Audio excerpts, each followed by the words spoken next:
Kolhapur song shooting ब्लॉगच्या दुसऱ्या part मध्ये तुमचं स्वागत आहे। पहिल्या पार्ट मध्ये आपल्याला एक मामा भेटले होते आणि त्या मामांच्या बरोबर ज्या काही धम्माल गप्पा गोष्टी आम्ही केल्या त्याच या व्हिडिओ मध्ये आपण बघणार आहोत। आता मी सांगतो नाही त्याचं काय नाही, त्याचं काम चालू आहे। काय विचारलास तू?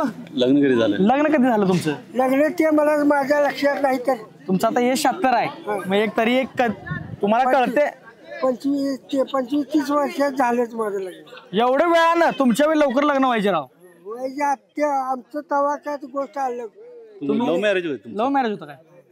म्हणजे घरात ठरवून ठरलं? आई बापान ठरवायचं आणि करायचं। तुम्ही पोरगी कधी बघितली पहिल्यांदा?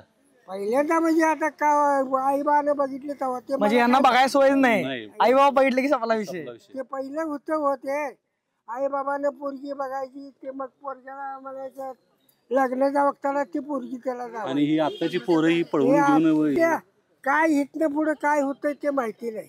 लग्न व्हायचं अवघड पण झालं खरं आता। सांगा, पहिलं सुख चांगलं का आताच? पहिलं चांगलं पहिलं दिवस चांगलं होतं नाही? चांगलं 8 आण्यापासून रोजगार आम्ही करीत होतो बांगलायला।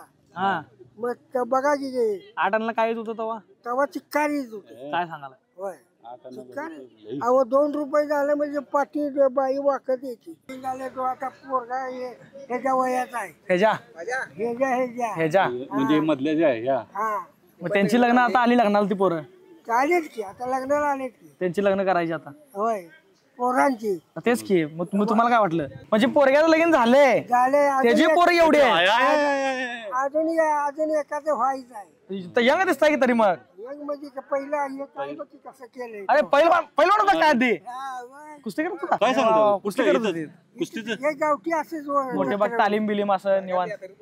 मग तुम्ही याला चांगलं बघितलं असतील ते हिंद केसरी दादू चौगले इकडचा त्यांना बघितलाय ना तुम्ही? मग बघितले होती काय एवढं काय हे नाही। तुम्ही हे वर्ल्ड कपची मॅच बघितली असतील 1986 ची? त्यांना एवढं नाही रे मॅच वगैरे अहो, कुस्ती एवढा नाद कुठला एवढा फक्त नाद? मोठी तर आम्ही बारकी होतो बघायला जात होता कुस्ती बिस्ती, ते तेव्हा केवढा होता काय आठवते तुम्हाला? आता त्या ह्याच्यावर असेल बघ, ती पोरं गेली आता मगाची शाळा बिळा तेव्हा काय तुमची? कुठल्या अंगठ्या बहादूर आले कुठली शाळा आणि काय खर तरी बी सगळं व्यवस्थित काम बिम करायला सगळं जमते। हा, सगळं मग काय नाही। म्हणजे शाळा महत्वाची नाही, काम यायला पाहिजे महत्वाचं। आम्ही याचं हे पाहिजे, शेतीतलं यायला पाहिजे, ढोरं यायला पाहिजे, गुरं यायला पाहिजे। जनावर कावापासून करत असा तुम्ही? माझे तरी म्हटलं तर 50 वर्षापासून।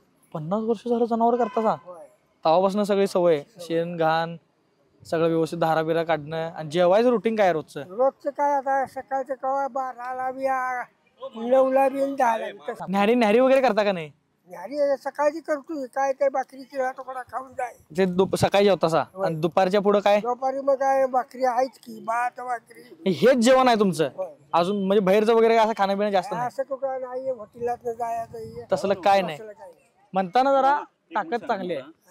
आता जसं आता हे लव्ह मॅरेज करतात, पळवून घेऊन जातात, हा तसं त्यावेळी होतं का? हा ऑथेंटिक विचार। अहो पुरीकडे तर नजरेचं बघाय पुरीकडे बघायची सोय नव्हती, सोय म्हणजे मारत होती लई?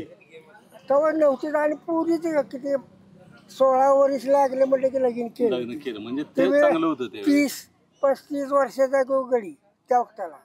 आणि आता म्हणजे एवढा गॅप होता त्यावेळी? 35 वर्षाचा?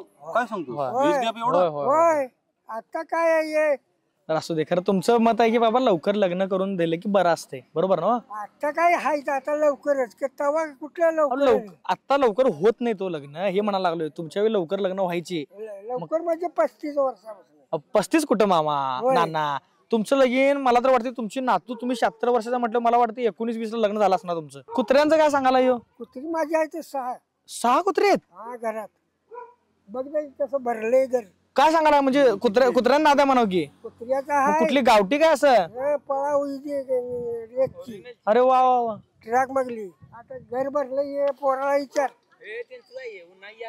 ये यात गावठी आम्ही तिथं कुत्रा तुम्ही बांधताय? सोडायची मोकळी आई घालीत बोंबलत फिरली। म्हणजे तुम्हाला खरं कुत्र्यांची वगैरे अशी सवय आहे? ससा? सस्याचं बी पहिलं सस्याचं होता, हा आता नंतर हे लागे पहिलं सस्याचा होता, मग तिथनं पुढे मग गाडी पाटली हे रेस लावायची कुत्र्यांची, हा, गावठी असून दे कसली बी। आता म्हणजे समाधान मिळते म्हणाव की खरं? कुत्री जनावर मुकी जीवांचा जरा आशीर्वाद मिळते म्हणाव की? म्हणूनच त्याच्यामुळे जरा शांत आहे सस किती मारला जा आता काय ससं मारतोय आता काय आहे हे बसलं. पोलीस घेऊन जातील आता पोलीस गेले. त्याचं काम करायला लागलाय हो हा काम करतोय आता. तुमचं म्हणजे नानांचं नाव काय पूर्ण सर्जेराव नाना सावंत. सर्जेराव नाना सावंत. तर मला नानाच म्हणते. सगळी नानाच म्हणतात, मी बी नानाच म्हणतो मग. होय. तर सर्जेराव नाना सावंत बांबवडेवाडीतलं बांबळवाडी. बांबळवाडी. हा तर बांबळवाडी. बांबळवाडी. हा तर इथं बांबळवाडीमध्ये तुम्ही आधीपासून राहताय, सुकून निवांत, कुत्री पाळत होता, जनावर पाळत होता.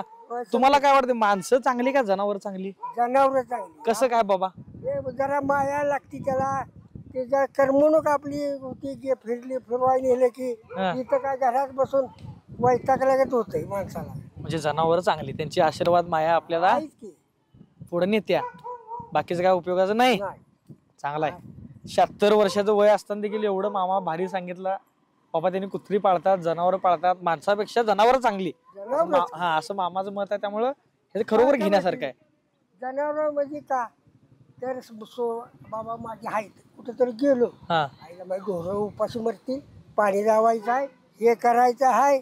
आता बाबा आई बाबा तसं कोण विचार करत नाही. आता बाबा हाय काय कुठं गेलाय बोंबलं जाऊन तिकडे. खराय खराय खराय.